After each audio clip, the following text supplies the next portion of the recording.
bantu bagi valid link untuk daftar. Setelah daftar, kita boleh download apps.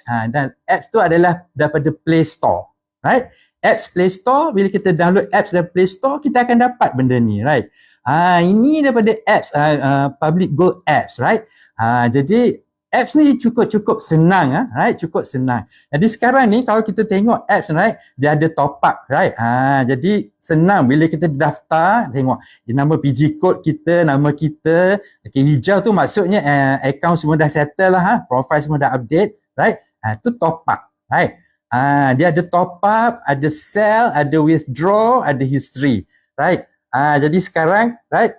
Kalau kat sini, Sophie Ellie join, Mary Teresa join, ribuan terima kasih, right? Ribuan terima kasih. So sekarang kita pergi pada page kedua. Kata saya tekan top up, ya. Ini top up kat sini, saya tekan, right? Saya tekan top up, right? Voila, right? Kita nampak benda ni bila kita tekan top up. Kita nampak atas sekali 655 per gram, right? Senang kan apps ni kan? Jadi untuk orang yang ada baru nak start, right? Okay. When you mention the physical gold declare. Alright. Okay. Right. So right now, right? Kita tengok physical gold, right? Okay, physical gold tu, right? 655 per gram harga ni. Okay, kalau kita tengok, right? Okay, JAP ni, JAP ni cukup senang. Nampak tu dalam apps ni, right? Kita tekan kita nak buat berapa, right? Kita tekan je, right?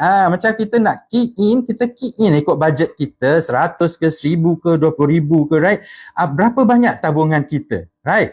Jadi kita letak, dia akan convert jadi gram right away, right? Bagus tu, right? Okay, sekarang kita tengok ni, right? Okay, bila kita dah tekan top up ni, saya bagi contoh, right?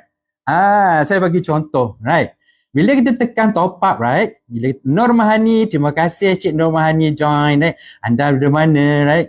Okay, Cik Nija, Mami Han join. Saya ingat anda, Mami Han. Okay.